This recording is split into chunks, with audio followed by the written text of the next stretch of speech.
have broken in this country after 9 years. Cut taxes, build homes, fix the budget, stop crime. There is any number of issues that they have screwed up over 9 years, and we can get back to business if they just turned over those documents to the RCMP exactly like you told them to. We're going to take a break from this question of privilege to move on to statements by members as well as to question period. The honourable member will have 3 minutes and 25 seconds left to continue her intervention. Statements by members. Déclaration de député. L'honorable The honourable member for Winnipeg South Centre. Mr. Speaker, it is with a heavy heart that I rise today and pay tribute to Murray Sinclair. Mr. Speaker, Murray Sinclair strengthened the fabric of this country in ways that few others have.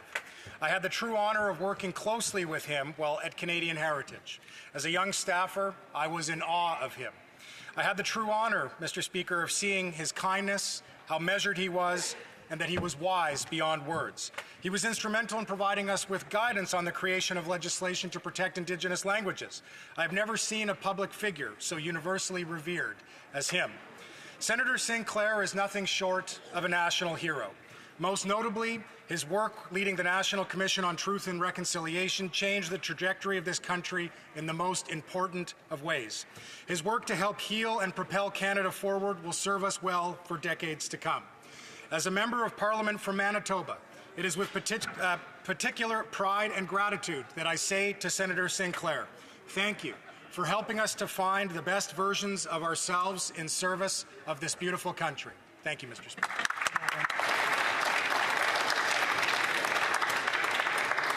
The honourable member from Abbotsford. Last week, we laid my father, Edward E. Fast, to rest. He was 97.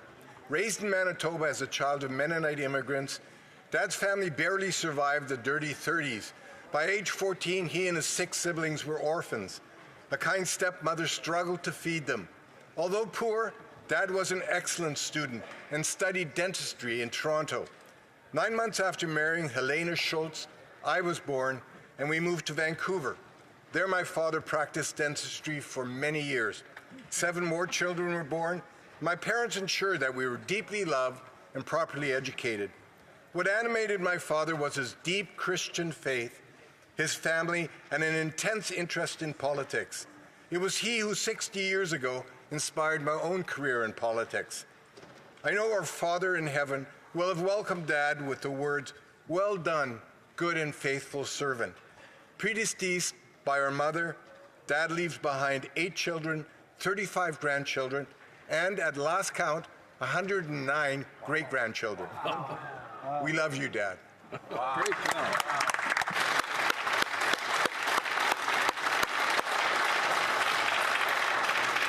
The honourable member from Brampton South. Mr. Speaker, November is Diabetes Awareness Month. Every 3 minutes, one person in this country is diagnosed with diabetes. I want to recognize organizations like Diabetes Canada, Breakthrough, T1D, Diabetes Action Canada, CDA, NIDA, CINA, Diabetes Quebec, and all the researchers, advocates, and volunteers who are doing great work for diabetes in Canada. This month is a time to raise awareness for diabetes. I encourage all parliamentarians to attend Kids for a Cure reception happening tonight at Parliament Hill. The kids are here today from across Canada to raise awareness on diabetes. Also this week, on November 8th, I will be hosting the 4th annual World Diabetes Day flag raising ceremony in my city of Brampton. I encourage everyone to join me there. I'm so proud of the work our government has done to pass the Pharmacare Act so that Canadians living with diabetes will have access to diabetes medication. Just as this House stood united behind my bill C-237 to create a national framework for diabetes, by working together, we can defeat diabetes. the honourable member for Beauport, Côte-de-Beaupré, Île-d'Orléans, Charlevoix. There's sad news. We learned in Quebec yesterday, the cultural journalist Henri Moreau died at the age of 67 years. It would be knew everyone, and everyone knew him and appreciated him.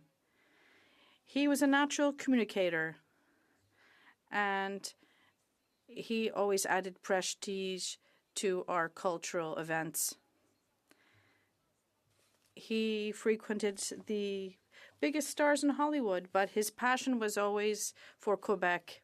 He always was able to underscore our artists locally, and the Bloc would like to offer their sincerest condolences to his loved ones and his son Julien, and pay tribute to the son of Haiti, who offered some of the most important moments of the Quebec artistic scene. The Honourable Member for Sherbrooke. Mr. Speaker, November 14th is World Diabetes Day. It's an opportunity to raise public awareness of this disease, which affects 1 in 10 worldwide. In Quebec, 1.2 million people live with diabetes. Today, I met some diabetic children who are visiting Parliament. They told me about their daily lives with the disease, and I was impressed not only by their courage and resilience, but also by their plans and dreams, which defy this disease. I am very familiar with the situation faced by these families, because in February 2017, at the age of 18, my son Charles was also diagnosed with type 1 diabetes. Thanks to research, the equipment Charles uses has greatly improved. It greatly facilitates the day-to-day management of this disease, allowing him, among other things, to flourish as a physical education teacher. I'd like to take this opportunity to pay tribute to the people who live with this disease and their loved ones who support them. I'm very happy that the Canadian government is working to develop a universal national pharmacare plan, which will provide coverage for a range of diabetes medication and supplies. Thank you, Mr. Speaker. Before I move on to the next person, I would like to tell all members to please keep your statements to 60 seconds or less. I don't like to go over too much. Grasslands. After 9 long years, Canadians are desperate for a change from the NDP Liberal government. Food Banks Canada recently released their hunger count report. Over 2 million Canadians are visiting food banks each month. The report found a 6% increase in food bank visits compared to the previous year, which had already broken a previous record. That's what we're seeing happen under this carbon tax regime. That failed socialist experiment starves Canadians, and it attacks our energy industry, which is key to Western Canada's economy and fuels prosperity across the country. Back home in Saskatchewan, Food Banks of Saskatchewan has said that children make up 30% of people in need nationally. But in Saskatchewan, that number jumps up for children up to 39%. That's almost a 10% increase. Meanwhile, the total number of visits has gone up 42% since 2019 due to carbon tax, inflation, and housing costs. The Liberals refuse to fix what they broke, and that's exactly why Canadians are demanding change. Conservatives stand ready to axe the tax and bring home affordability. It's time for the Prime Minister to call a carbon tax election. The Honourable Member from Davenport. Mr. Speaker, I rise today to commemorate the 101st anniversary of the establishment of the Republic of Turkey. On October 29, 1923, Turkey was formally declared a republic.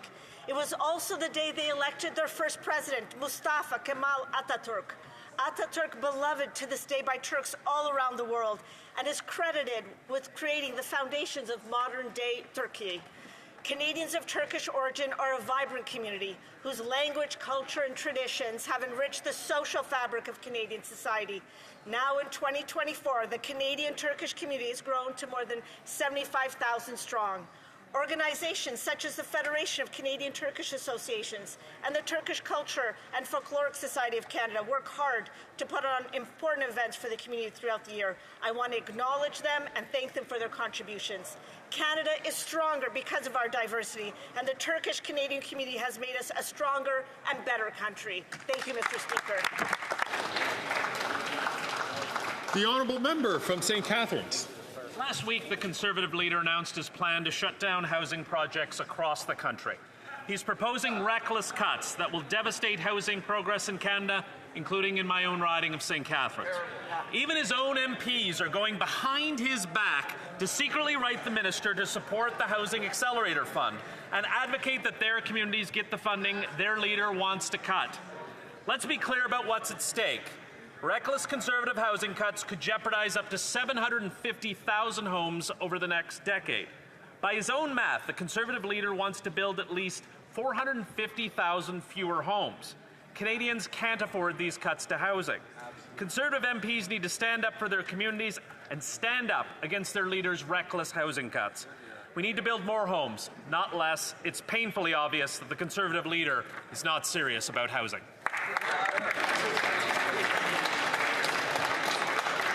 The honourable member from Calgary Nose Hill.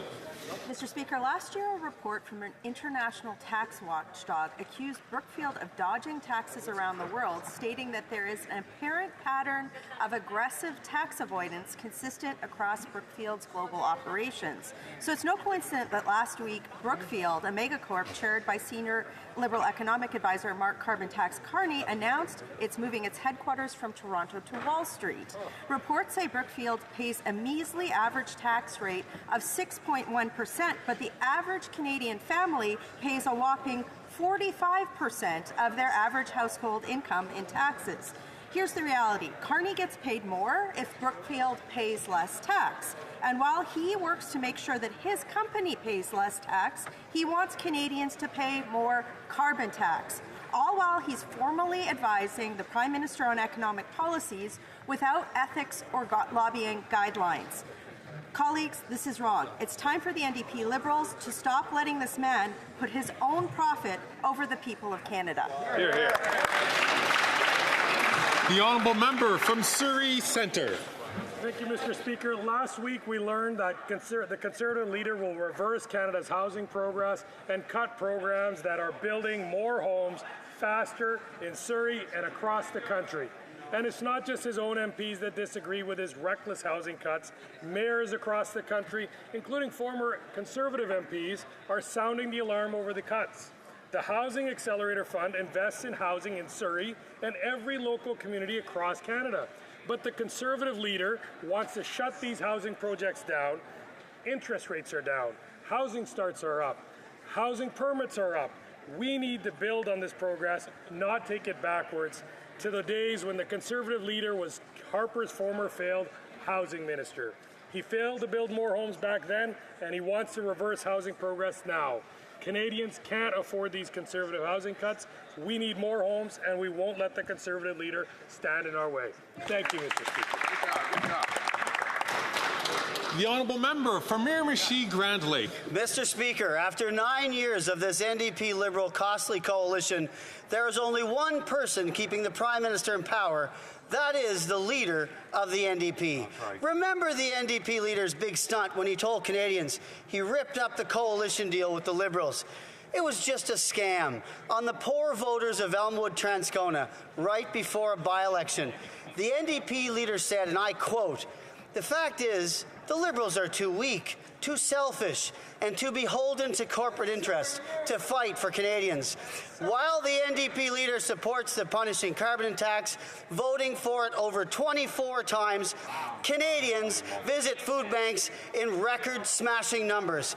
Every day the Prime Minister stays in power, it is because of the leader of the NDP who lacks the courage to do elsewhere. It is time for the Prime Minister to call a carbon tax election now so Canadians can make the choice. That's right, here.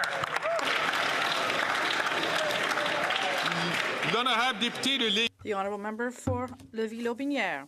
Mr. Speaker, after 9 years, the bloc is not worth the cost of housing. Rents, mortgage payments, and down payments have doubled. But the good news is that a Conservative government will slash the federal sales tax on new homes sold across the country.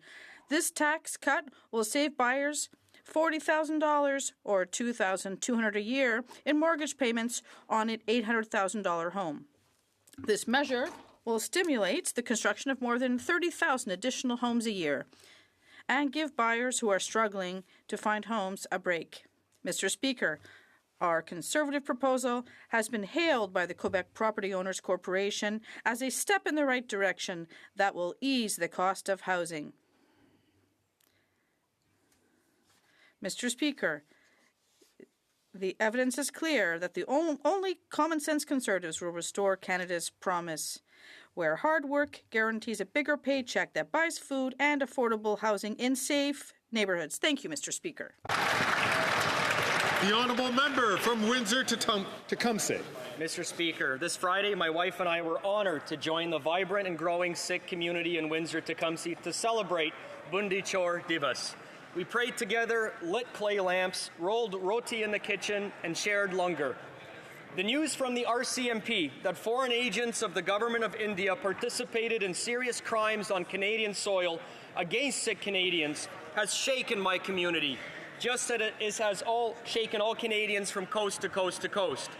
To think for even 1 second that a member of my community could be targeted or killed for their religious or political beliefs by an agent working on behalf of a foreign government is abhorrent.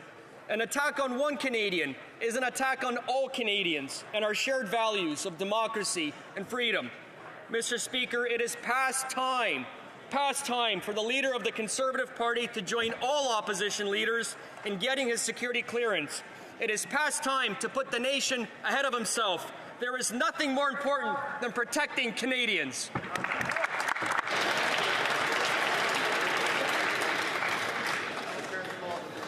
The honourable member from Nanaimo Ladysmith.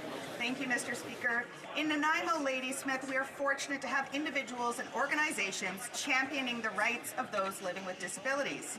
One such group is the Self-Advocates of Nanaimo, providing a platform for people with diverse abilities to have a voice and to join together in advocacy, mentorship, education, and community building. It was such an honor to meet with Self-Advocates Miranda, Barbara, Pat, Crystal, CJ, Nick, and Ryan, as well as the advisory and outreach supporters Gwen and Cheyenne. These incredible Self-Advocates shared with me important stories of strength, as well as that of unacceptable challenges. People living with disabilities need and deserve enough to live with dignity and respect. Up to $200 a month is nowhere near enough. The applications necessary for supports need to be free and accessible, and housing is in dire need. To the Self-Advocates of Nanaimo, I hear you and I stand with you. Hear, hear, hear, hear. The honourable member for Drummond. Quebec culture shone brightly last night, all dressed up in our finest for the annual High Mass of Music and Entertainment, i.e. the ADISQ Gala. How good it was to see and hear Quebec artists of all generations who continue to enrich our culture, from traditional music to pop, rap, and hip-hop. It was magical to see Les Trois Écorts, Karuka, Roxane Bruno, Rock Voisine, and Isabelle Boulay, among others. All were electrifying on stage. How touching to remember the departed Jean-Pierre Ferland and Carl Tremblay. And how satisfying was it to see the cowboy Fringant walk away with 3 Felix Awards. And although the evening was festive, we also must remember that the culture needs to be taken seriously when it comes to support, such as reform of the Copyright Act to ensure a future for our creators. But despite these challenges, they're always there to sing our joys, our sorrows, and our hopes. Thanks to Quebec artists, the show is far from over. Thank you.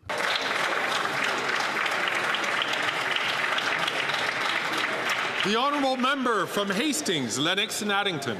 After 9 years of NDP Liberals, they are not worth the cost of homes and housing. The sad reality is that this government is focused on building deficits, not homes, and young Canadians are paying the price.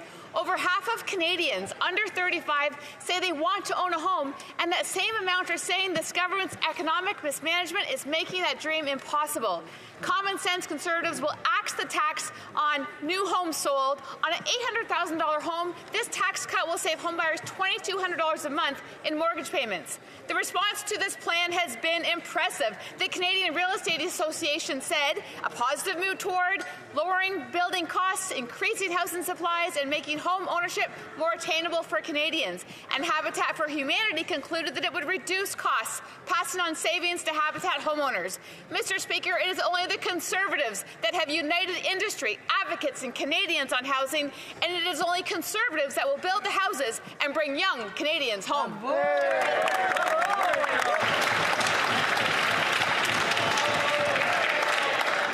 The honourable member from Brampton North.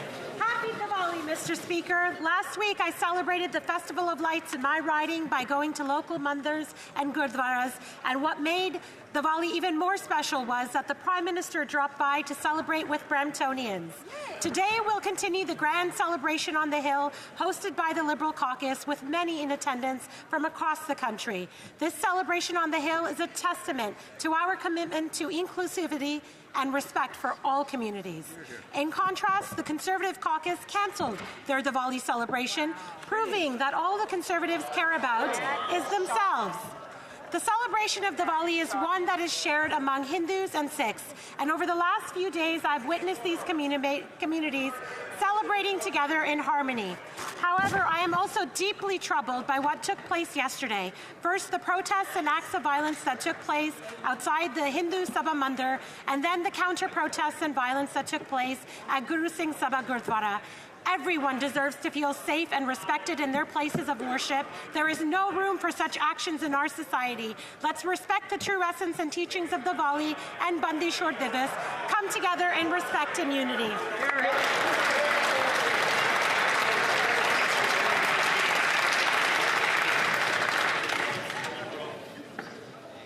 Oral questions. Questions orales. The honourable member from Regina Capel. After 9 years of this NDP Liberal Prime Minister's economic vandalism, over 2 million Canadians are visiting a food bank in a single month. Housing costs have doubled, and inflation continues to eat away at Canadians' paychecks. His massive deficits and tax hikes are causing extreme damage to the Canadian economy. For 8 out of the last 9 quarters, Canadian per-person GDP is down. This is a made-in-Canada per-person GDP recession. That means Canadian workers work harder but bring home less. So will the Prime Minister stop his economic vandalism and cancel his job-killing, paycheck-shrinking tax hikes? Yes. The Honourable Minister for Indigenous Services. Thank you, Mr. Speaker. This morning we heard the sad news of the passing of the Honourable Murray Sinclair. Let me take a moment before we begin today to say a few words about him. As a former judge, senator, and chair of the Truth and Reconciliation Commission, Murray was determined to help Canada reckon with its colonial realities and bring healing to this country. He was a visionary and a leader, and his kind and fierce commitment to truth has pushed Canada forward in profound and lasting ways. Our hearts and minds are with his family, and Canada is a much better place for his service.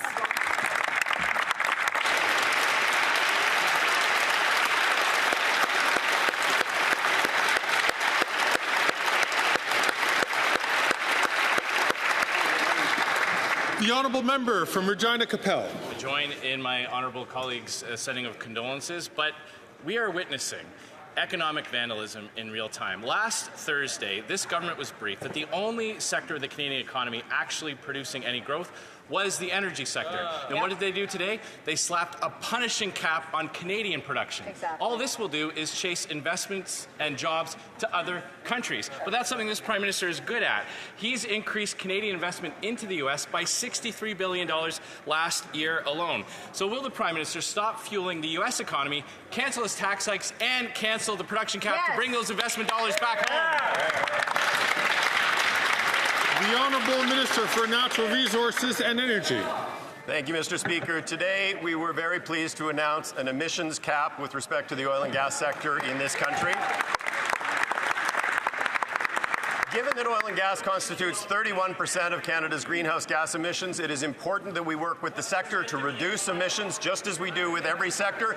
It is also true that as we move towards a lower carbon economy across the world, oil and gas produced with the lowest emissions is actually going to have value around the world. We are moving forward with a plan to address climate change and build a strong economy going forward. They are stuck in the past and ignoring the science of climate. Before I get to the honourable member, I'm just going to ask the honourable member from Calgary Centre, please, to hold on until his question is turn to ask a question. The honourable member from Regina Capel. All this production cap will do is make other countries richer while making Canadians poorer. Exactly. But that's something this Prime Minister is so good at. Consider this. GDP per capita in Canada, down. In the U.S., it's up. 9 years ago, average wages in the U.S. and Canada were almost identical. Now, an American worker brings home $22,000 more than their Canadian counterpart. And $500 billion in investments has fled Canada to the United States, creating bigger paychecks for American workers, all because of this Prime Minister's high taxes and massive deficits. The Prime Minister is the #1 job creator in the United States. So instead of helping the Canadian economy, why not fight for Canada for once? The Honourable Minister for the Environment and Climate Change. Mr. Speaker, maybe the member opposite should take the time to actually read the information about the pollution cap. Production is forecast to increase 16% by 2030, Mr. Speaker. So this idea that we're somehow cutting production is simply not true. The Honourable Member for Mégantic-L'Érable.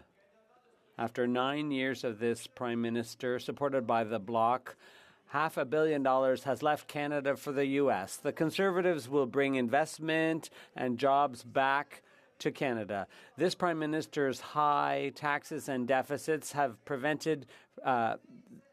helped the U.S. prosper while Canadians are desperately trying to house and feed themselves. A U.S. worker now earns $22,000 more than his Canadian counterpart. Will the Prime Minister keep abdicating his responsibilities? The Honourable Deputy Prime Minister and Minister of Finance. Mr. Speaker, I'm a patriotic Canadian woman, and I believe that we live in a wonderful country. I wouldn't want to be American. But if the Conservatives want to compare, well, this is what should be compared. Inflation is lower in Canada.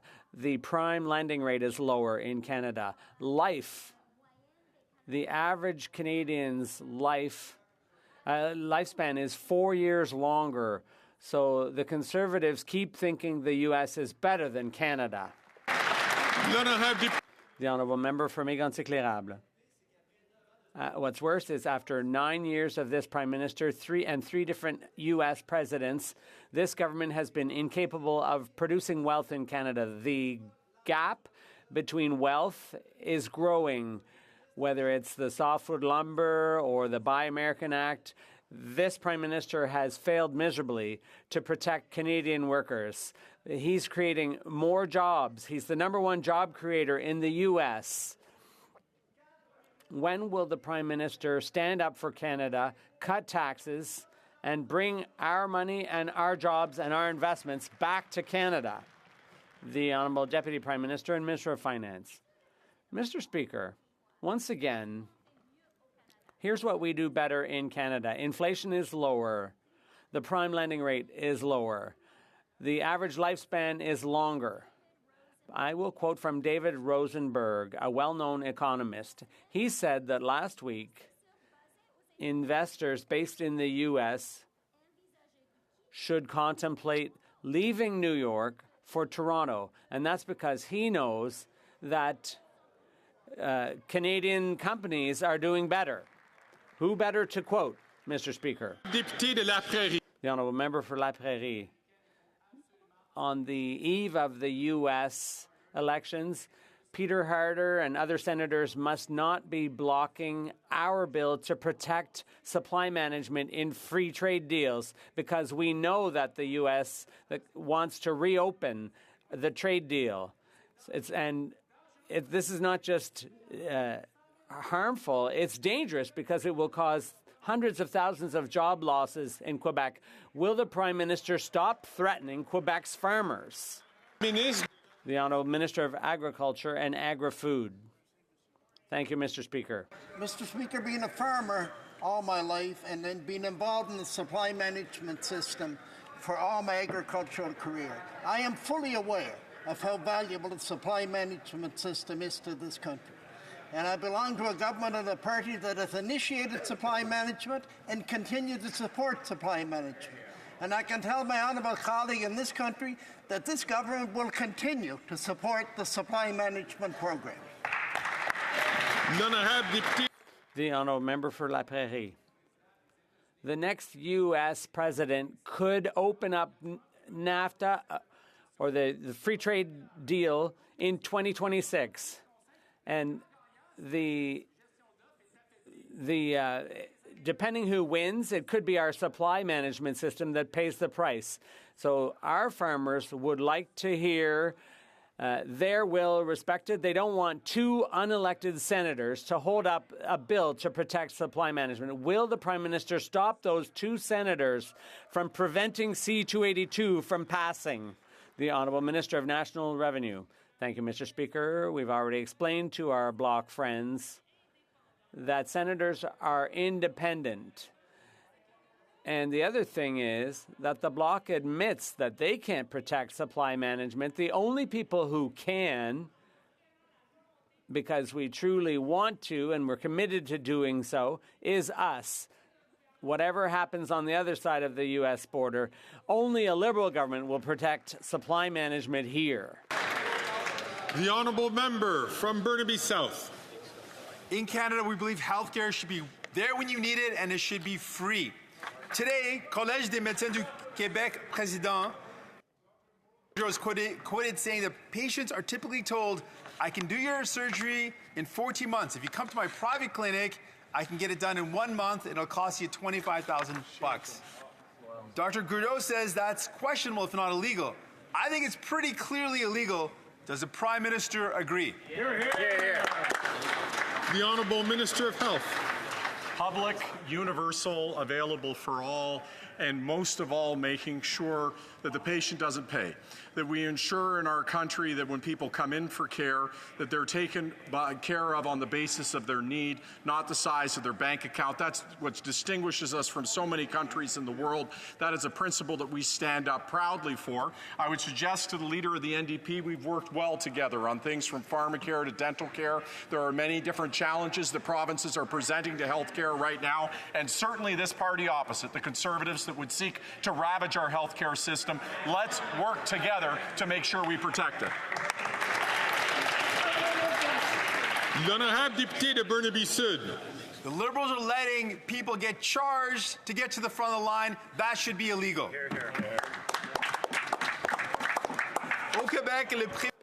In Quebec, the private sector is taking up more and more of a role in healthcare. The Quebec College of Physicians and Surgeons is calling for this trend to be dealt with as quickly as possible. People who seek profit are causing longer delay times for health care. Why is the Prime Minister allowing U.S.-style companies to take advantage of Canadians suffering? The Honourable Minister of Health. Mr. Speaker, that's what's absolutely clear is that it's our government's priority to ensure that our healthcare system is universal and entirely public and available to all Canadians. We've made a lot of headway with dental care and pharmacare, but I think there's a lot of work that can still be done, that should still be done. But on the other side, the Conservative Party wants to cut. They want to make huge cuts to funding for health care, and that's totally unacceptable, Mr. Speaker.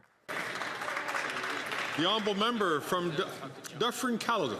After 9 years of these NDP Liberals, almost 50% of young Canadians believe they will never own a home. This Liberal housing accelerator is an absolute joke. Common sense Conservatives have a plan. They're going to axe the GST on new home builds. On an $800,000 house, this will save $40,000. Wow. And the Conservative leader has now written to the premiers of every province asking them to match this tax cut. When will these NDP Liberals finally get it through their heads, their funding bureaucracies, axe the tax on new builds so young people can buy a house? The Honourable Parliamentary Secretary to the Minister of Housing, Infrastructure and Communities. He says the Housing Accelerator Fund is a joke, Mr. Speaker. Has he consulted with his caucus? A dozen, probably more, Conservative members have advocated specifically for that program. They went behind the back of the Leader of the Opposition because they wanted to advocate for their constituents to see more homes built. By calling for the end of the Housing Accelerator Fund, which is how they would pay for this new, bold idea, so-called, they would end support to communities for homelessness. They would end support for more building for middle-class Canadians. Mr. Speaker, it's an unacceptable, untenable position. Well said. The honourable member from Dufferin-Caledon. Oh man, here's what Liberal housing advisor Mike P. Moffat said about the Liberal Housing Accelerator. Can anyone in the federal government tell me why Toronto deserves $471 million in housing accelerator funds to massively hike development taxes? And housing starts in Toronto are down 20%. Even Liberal advisors know the housing accelerator's a joke. Will these NDP Liberals finally realize they're funding bureaucracies, tripling development charges, and not getting any houses built for young Canadians? The Honourable Parliamentary Secretary to the Minister of Housing, Infrastructure and Communities. Young Canadians, he talks about home building in Canada, Mr. Speaker. They have 6 homes to point to when they were in office. Wow. That's the sum total of their work when they were in office, when the Leader of the Opposition held the so-called role of Minister of Housing. He wasn't a minister at all, Mr. Speaker. In fact, if you look at the 190,000 number that they talk about during their time in office, that was home builders who did that, Mr. Speaker. It was not them. They know nothing about getting homes built. They know only about cuts. They would only make cuts to communities. It's not an acceptable position, Mr. Speaker.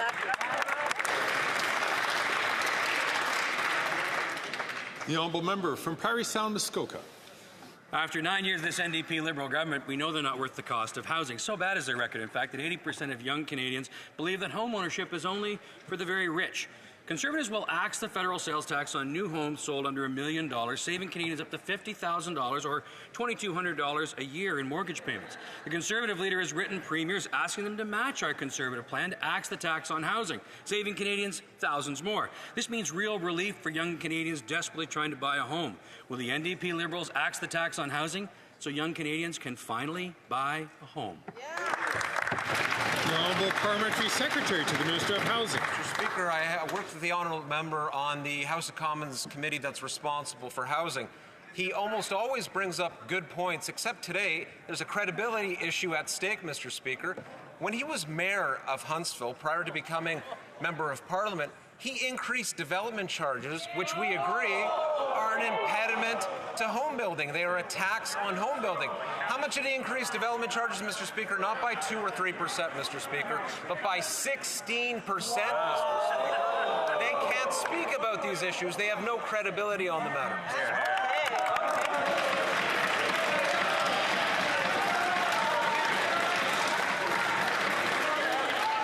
Order. The honourable member from Parry Sound, Muskoka. Well, Mr. Speaker, when I was on council, we actually cut development charges by 50%, and I also knew as a mayor that if you get bureaucracy out of the way, you get more homes built. These guys don't understand that, though. All they're doing is funding the bureaucracy. Since this minister has given billions of dollars to cities all across this country, they've raised development charges and housing starts have dropped. Our common sense plan will save Canadians up to $50,000 on a new home. This is real relief for Canadians. So why can't they get on board and axe the tax on new homes? The Honourable Parliamentary Secretary. Mr. Speaker, like former Conservatives, people like Joe Clark, for example, I recognize that Canada is a community of communities. And as an urban-based MP, I want to assure the honourable member opposite that I read the Huntsville Doppler, the newspaper of record in this community. He increased development charges by 16%. It was reported time and again in that newspaper, Mr. Speaker. They want to cut support for communities. They want to cut support for housing. Don't be fooled. The Leader of the Opposition ditched his glasses. Same guy that wants to cut pensions, support for housing, support for young people, support for EI. They're not serious, Mr. Speaker.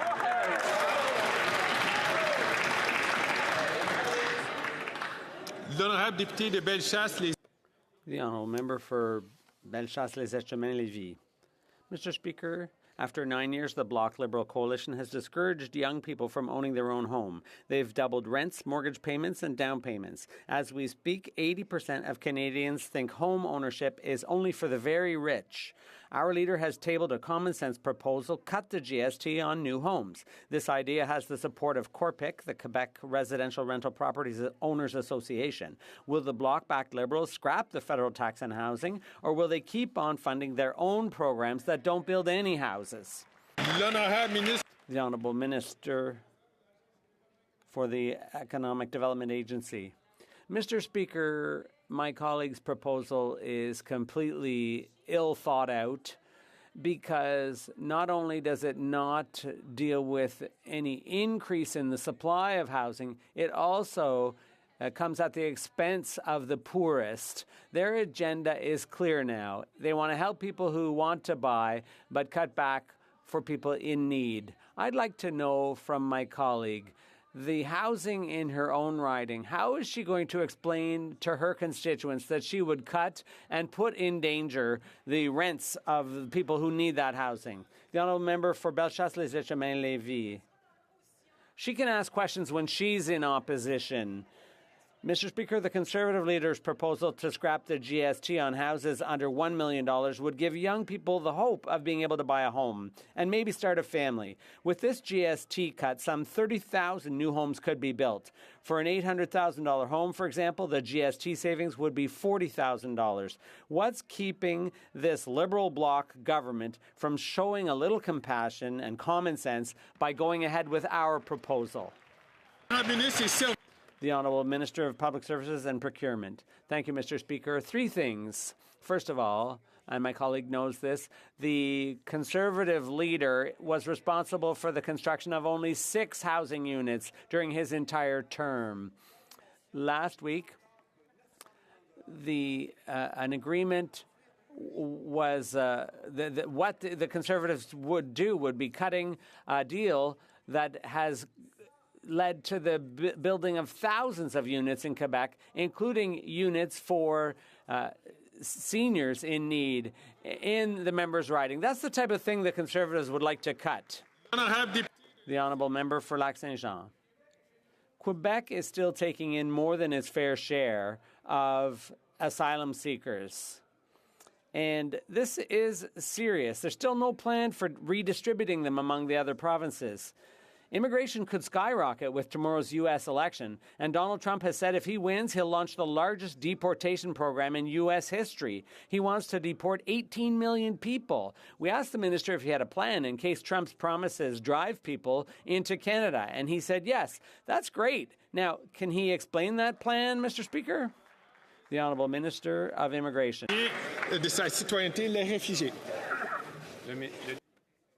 The member knows full well that for a number of months we've been reducing the number of asylum seekers arriving by 29% in Quebec.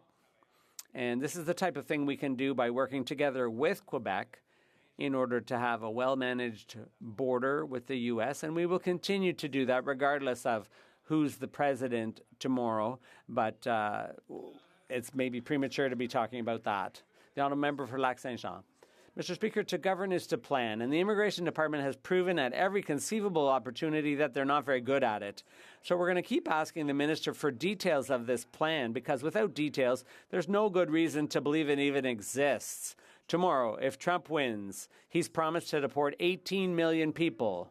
Our organizations tell us if they're worried about a wave of immigration when Canada is already unable to manage the current influx of asylum seekers, well, what's coming? What's the plan if that happens? The Honourable Minister of Immigration, Refugees and Citizenship. Mr. Speaker, there is a plan, but I'm not going to tell him about it 24 hours before an election. That would be very imprudent, very irresponsible to do here in the House of Commons now. The honourable member for Lac-Saint-Jean. Well, if he doesn't want to answer questions, he shouldn't show up at question period. Mr. Speaker, the last time Donald Trump threatened to deport people, many headed for Canada. The result was Roxham Road, and we're still suffering the consequences.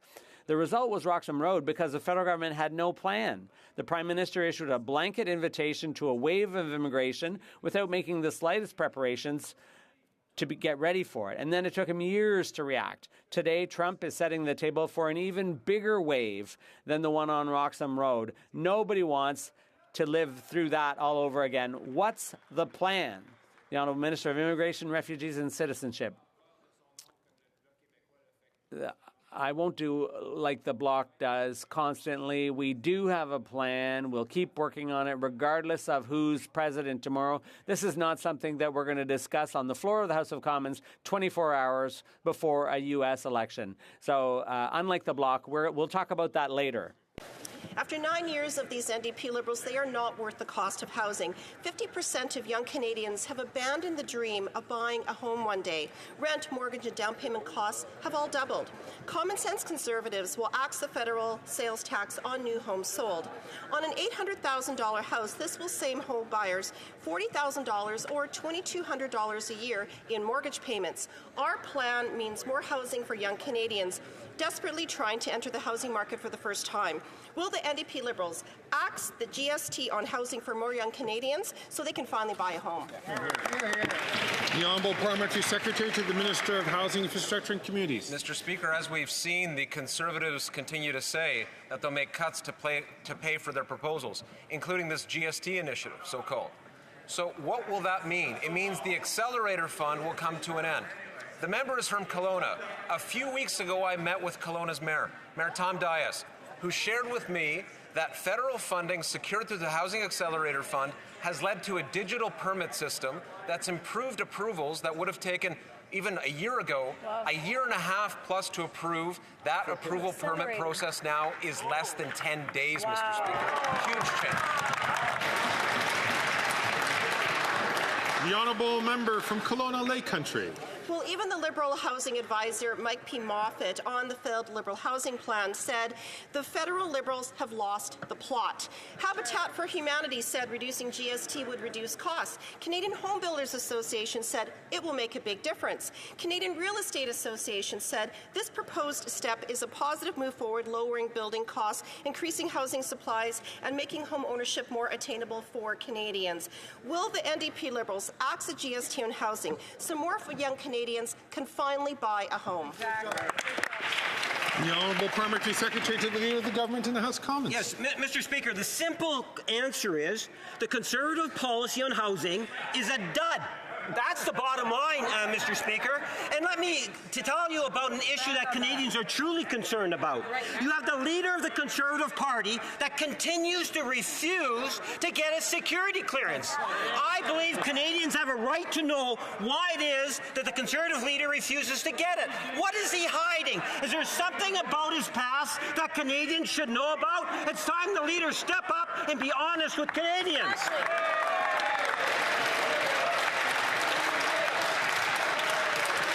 The Honourable Member from Mission Matsqui Fraser Canyon. Mr. Speaker, after 9 years of NDP Liberals, they are simply not worth the cost of housing. There are encampments all over the city of Abbotsford, including our beloved Cenotaph. Young people are feeling hopeless, knowing that even with a good salary, they will not be able to afford a new house. Conservatives understand that, and that's why we've proposed to a federal GST on new homes, a tax cut that will spark 30,000 new developments. Will the NDP Liberals axe the federal GST on housing so more young Canadians can finally buy a home? There you go. The Honourable Parliamentary Secretary to the Minister of Housing, Infrastructure and Communities. They want to pay for this idea by slashing the Housing Accelerator Fund. So let's understand what that means, Mr. Speaker. This is support for communities across the country, large and small. Support for communities to get people off the street and into homes. Support for zoning changes that will allow for more building, giving young people, the ones that they talk about and claim to care about here today, more options. You give people more options, the the costs come down, Mr. Speaker.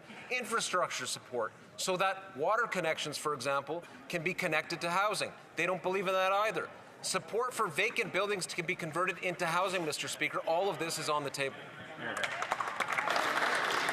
The Honourable Member from North Island, Powell River. Mr. Speaker, Persian Gulf War veterans are asking this government for recognition. Brave soldiers came home with Gulf War illness, PTSD, and burn pit poisoning. And still they have to fight the Liberals to get the recognition and benefits they deserve, just like they had to fight the Conservatives before them. It is shameful. Will the minister make this right and grant these veterans wartime status, or will she hide behind legislation and disrespect their service? Hear, hear, hear, hear. The Honourable Parliamentary Secretary to the Minister of des Anciens Combattants. Thank you, Mr. Speaker. I think the Committee on Veterans Affairs has currently studied this matter. We're waiting for their report, and I can assure you that the government will respond to that forthwith. The Persian Gulf War veterans have done a great service for this country, and we all deserve to see their response from this report, and I assure you that the government will respond accordingly. Thank you. The honourable member from Windsor West. Mr. Speaker, the Liberals have done nothing to protect Canadians from giant telcos pricing gouging. For weeks, hundreds of Canadians are raising their voices because they feel bamboozled. They signed a service contract, were promised a price, then the bills come in with even higher prices. Giant telcos are digging deeper in Canadian pockets. Meanwhile, Liberals sit on their hands and Conservatives are silent as to not upset their CEO donors. Canadians deserve better. Will the minister finally use his powers to stop these snake oil salesman tactics that the telcos use to trick Canadians? The Honourable Parliamentary Secretary to the Minister of Innovation. Well, thank you, Mr. Speaker. We expect all telecommunication companies to clearly communicate contract terms and pricing changes to its customers. The minister has spoken directly with Rogers on this important issue. And in the past two budgets, we've taken critical steps to crack down on unnecessary fees and eliminate switching charges so customers can cancel and switch to cheaper plans and access lower charges. Thank you, Mr. Speaker. The honourable member from Mississauga-Malton. Mr. Speaker, very recently we've seen acts of unlawfulness and indecency at the Hindu Sabha Mandir in Brampton and the Shri Guru Granth Sabha in Malton. Speaker, the vast majority of Canadians are peace-loving and believe that every Canadian should have the right to practice their faith freely and safely. We've also heard from the RCMP that foreign elements are seeking to destabilize the harmony in our communities to provide evidence for their own rhetoric. These actions must be condemned. Can the minister please comment on these incidents and tell Canadians what the government is doing to keep them safe? Thank you. The Honourable Minister for Diversity, Inclusion and People with Disabilities. Mr. Speaker, we strongly condemn acts of violence, hate that took place outside Hindu Sabha Mandir and Guru Singh Sabha Gurdwara. These acts need to stop. Everyone deserves to feel safe in their places of worship. I've spoken to Peel Regional Police Chief Nish and have full confidence in our local authorities to investigate and to de-escalate. As Canadians, Mr. Speaker, we must stand united against hate and against all those who try to destabilize peace and unity between our communities. Thank you. The honourable member from Bay of Quinte. Mr. Speaker, after 9 years of this Liberal NDP government, Canada has become the caboose to America's high-flying economic engine. The GDP per capita has become so stark that the average American worker is now making $22,000 more than the Canadian worker. Why? Well, because Americans don't pay a carbon tax. They don't have high fly-raising capital gains taxes. And they don't have soft trade policies. So when will this Prime Minister finally admit that his high taxes, soft trade policies have derailed Canadian prosperity, or is he content in keeping Canadian workers riding in the back in the caboose? Good question. The Honourable Deputy Prime Minister and Minister of Finance. Mr. Speaker, the Conservatives may have an inferiority complex vis-a-vis the United States, but I sure don't. Let me tell you what's better in Canada. Inflation is lower. Interest rates are lower. We live 4 years longer because we have a universal single-payer healthcare system. And you know what? Investors are noticing the Canadian advantage. Here's what David Rosenberg said last week. U.S.-based investors should strongly consider moving from New York to Toronto because returns here are better, too. The honourable member from Bay of Quinte. Amazing, Mr. Speaker, because the Liberal candidate Mark Carney moved his company to New York. But let me tell you what's actually happening in the Canadian economy. 90,000 jobs have been lost since 2015 in the softwood lumber industry. 90,000 jobs, 40,000 of them in BC alone. The last Prime Minister figured the softwood lumber deal in 79 days. It's been 9 years and 3 U.S. presidents. How many jobs have to be chopped before he figures out, this Prime Minister figures out that high taxes and a weak, soft spine won't bring jobs back and paychecks to Canadians and across the softwood lumber industry? The Honourable Deputy Prime Minister and Minister of Finance. Mr. Speaker, we will take no lessons from these weak Conservatives when it comes to standing up for the Canadian national interest.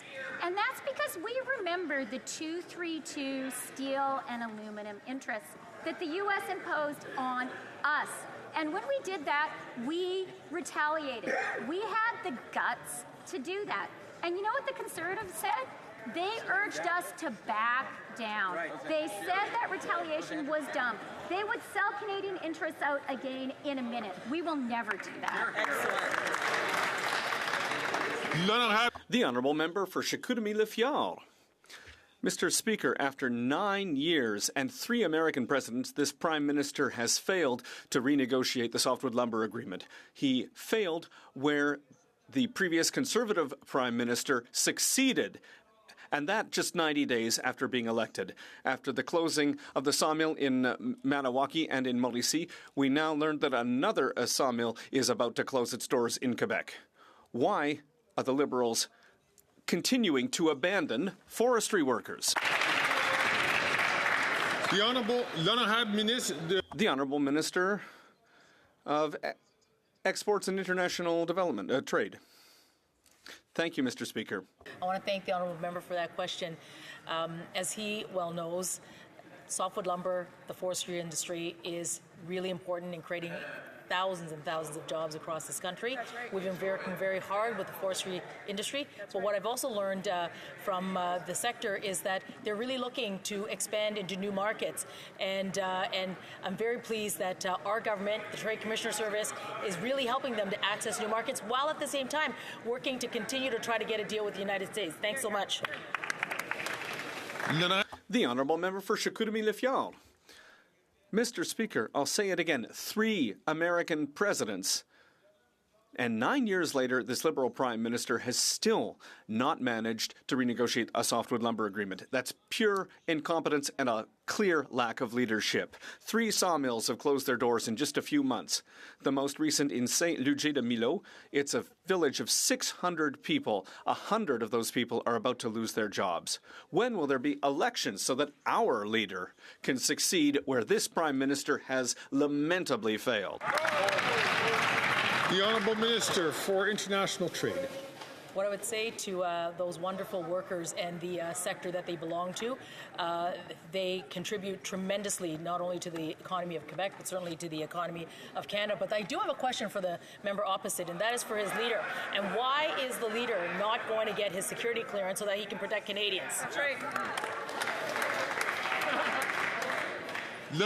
The Honourable Member for Repentigny.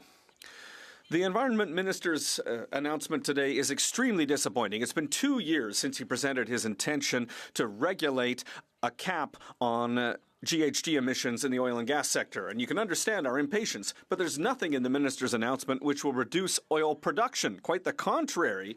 He says that it's going to go up by 16%. No effort required for big oil. The oil companies will continue to beat production records with the approval of this Liberal government. When will they start to really fight climate change? The Honourable Minister of the Environment and Climate Change. Mr. Speaker, I don't know what to say. The Bloc Québécois has been encouraging us to interfere in provincial jurisdictions. The world is turning upside down. Natural resources, as the Bloc Québécois knows very well, is provincial jurisdiction.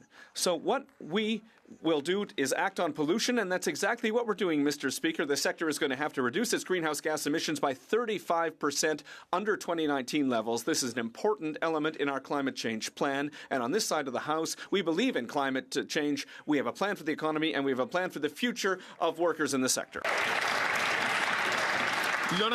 The Honourable Member for Jonquière. What the minister isn't saying is that there's a major part of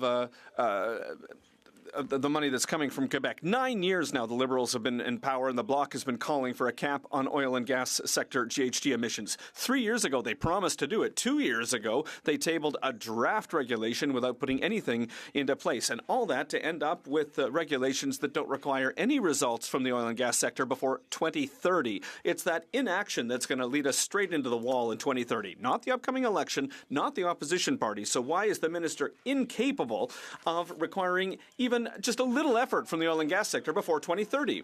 The Honourable Minister of the Environment and Climate Change. Mr. Speaker, I have a lot of respect for my honourable colleague, but I would sincerely invite him to read the documentation on the oil and gas sector emissions cap, which requires that the regulations come into effect in 2026, not in 2030, as he said. We presented the document a year ago, not 2 years ago, Mr. Speaker, and if since the Bloc Québécois seems to be so eager to go to elections with the Conservatives, well, they can do it, but there won't be a cap on emissions in the oil and gas sector if they do that. They'll be able to pollute all they want under a Conservative government. Honourable member from Ban-Fairtree. After 9 years of NDP Liberals, taxes are up, costs are up, crime is up, and time is up. The cost of the carbon tax is sending record numbers of Canadians to food banks, but food banks are struggling with the carbon tax too. For one Alberta food bank, paying the carbon tax means that there is $280,000 less food for those who are going hungry. This Prime Minister's policies are hurting the most vulnerable and those who work to help them. So will the Prime Minister finally call a carbon tax election so Conservatives can fix what he broke? The Honourable Parliamentary Secretary to the Leader of the Government. Mr. Speaker, we all know that the leader of the Conservative Party had a flip-flop when it came to the price on pollution. But where we're really disappointed is that we have a leader of the Conservative Party who refuses to put Canadians' interest ahead of his own personal interest and the interests of the Conservative Party. It's time that the Conservative leader step up to the plate and get the security clearance that's needed, Mr. Speaker, in dealing with foreign interference. What is he hiding, Mr. Speaker? He needs to be transparent. He has to tell us about his past. There's something there he needs to tell Canadians, Mr. Speaker.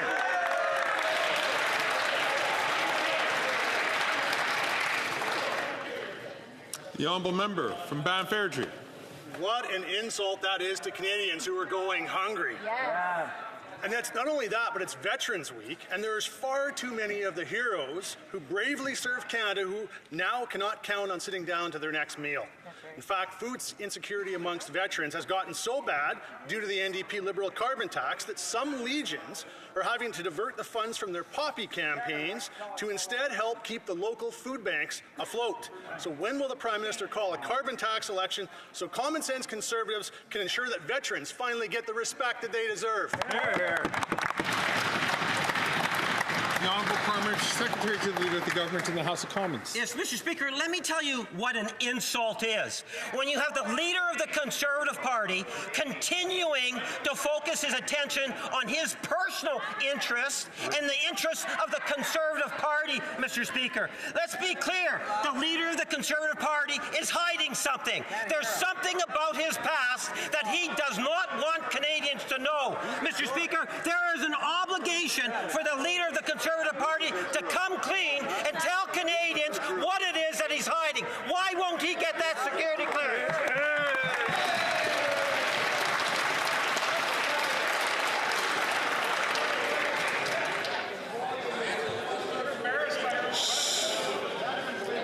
Order.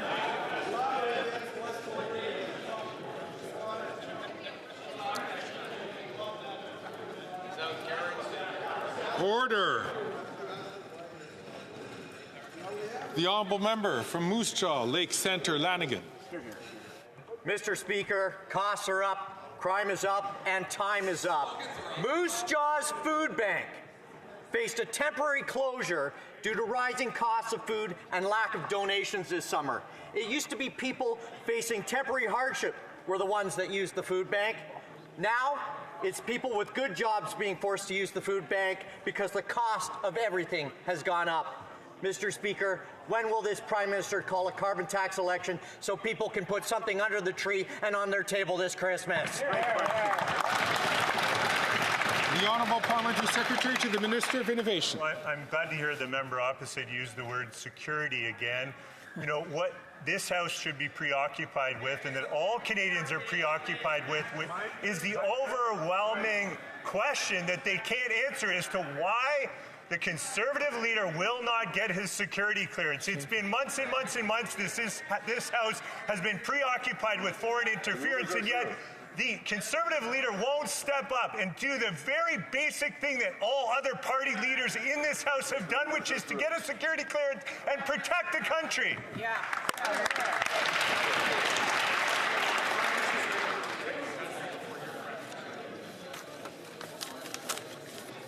The honourable member from Coquitlam, Port Coquitlam.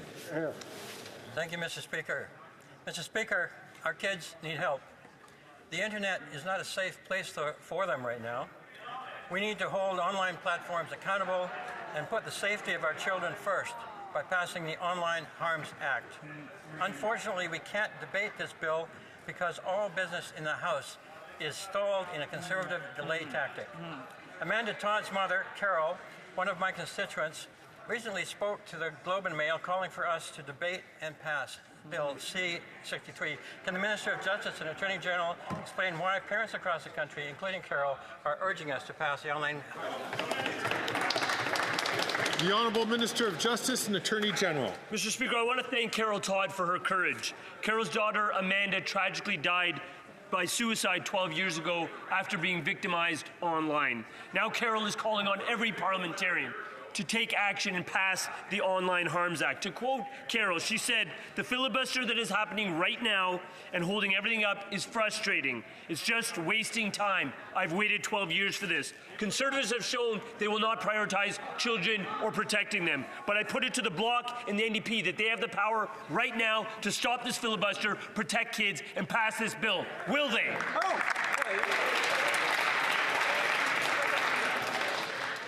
The honourable member from Thornhill.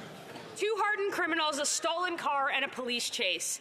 It's not the plot of a blockbuster movie, it's daily life in Canada after 9 years of this Prime Minister. This weekend, the Toronto police officers tried to arrest two car thieves. But not before the crooks injured a horse, rammed a bunch of vehicles, destroyed a business, and put innocent shoppers in danger. We know that both offenders were out on bail thanks to the Liberal NDP catch and release policy that has made this country more dangerous for victims and more lenient for criminals. So why was this government putting police and the public at risk instead of putting criminals in jail where they belong? The Honourable Minister of Justice and Attorney General. That member talks a big game, but when it comes to GTA politics, let's actually assess what police officers are saying. The Deputy Chief of Police in York Region has said, if you actually want to get tough on bail, you need to support the courts, the Crowns, and fix the detention centres. Guess who has jurisdiction over all of that? The member from Thornhill should know that's the province. You want to get tough on dealing with bail? Let's have the province support criminal justice in this country and keep our communities safe.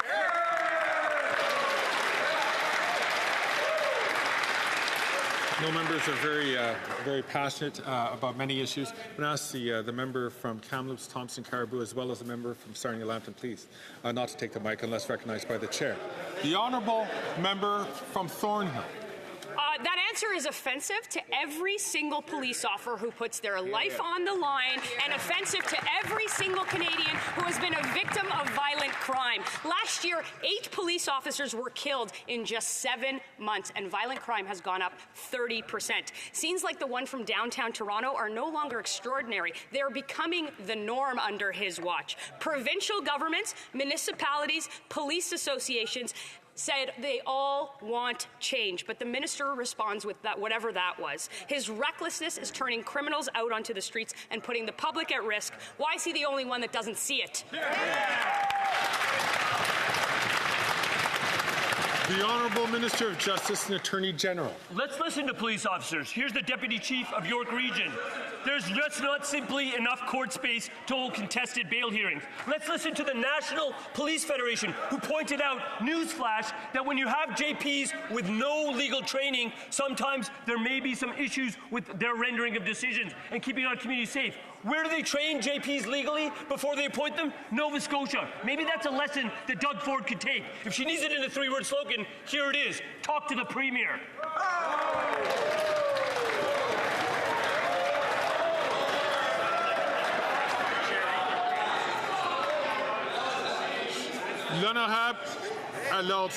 Order, please. The honourable member for Charlebourg, Haute-Saint-Charles. Philippe Léger in the Journal de Montréal said that police's concerns about gangs in Montreal is scary. The Montreal Police Service says that Montreal is becoming like Marseille in France, a place where the authorities are losing control.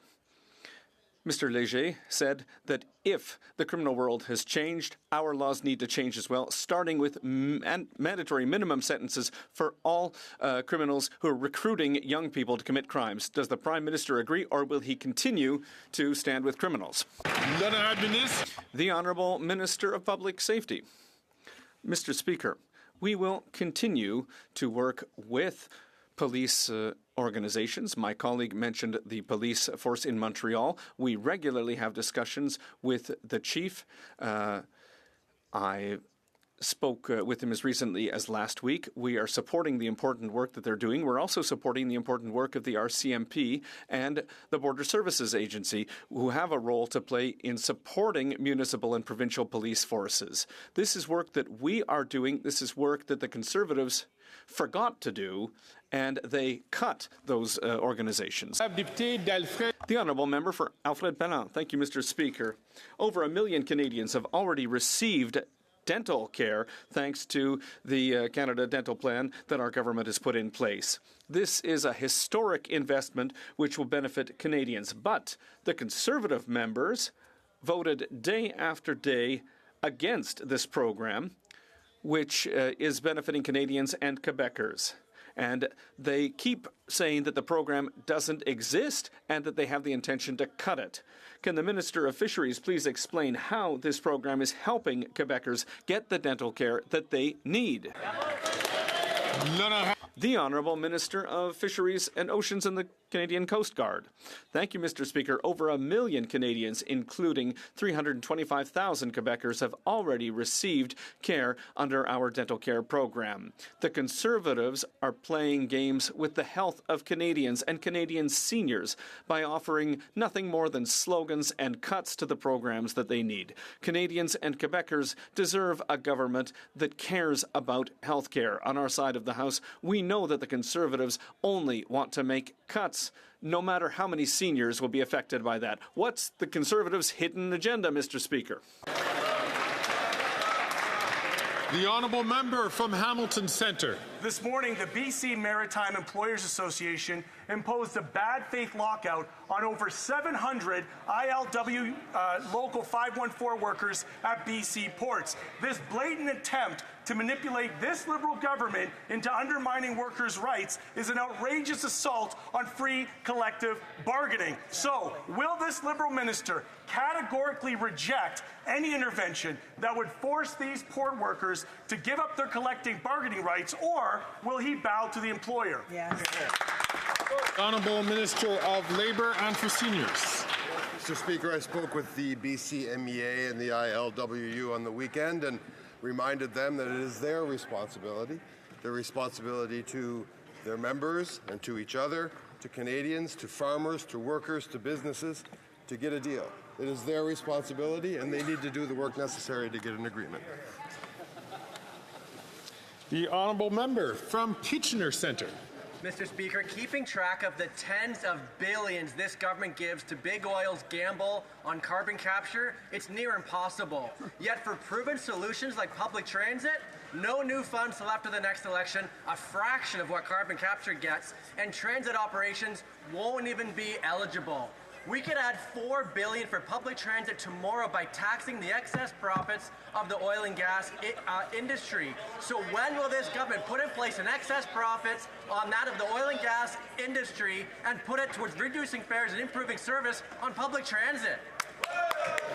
The Honourable Minister for the Environment and Climate Change. Mr. Speaker, and I thank the honourable colleague for his question.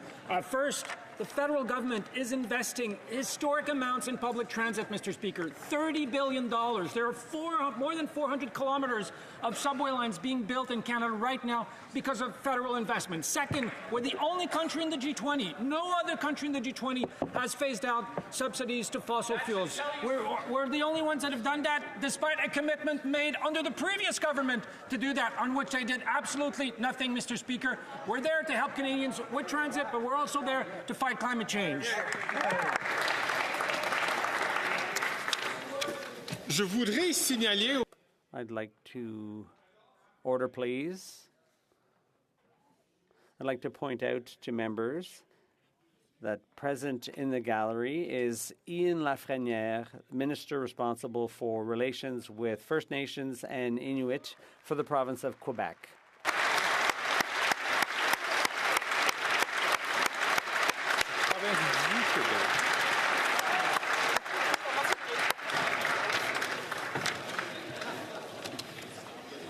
Colleagues, following discussions among representatives of all parties in the House, colleagues, your attention please. Following discussions among representatives of all parties in the House, I understand that there is an agreement to observe a moment of silence in memory of the Honourable Murray Sinclair. À la suite des discussions. Following discussions among representatives of all parties in the House, I understand there's an agreement to observe a moment of silence in memory of the Honourable Murray Sinclair. I now invite all honourable members to rise.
Thank all honourable members. Je vous remercie. Je désire informer la Chambre. I'd like to inform members that the volume of earpieces will now be lowered. The volume of the earpieces will now be reset.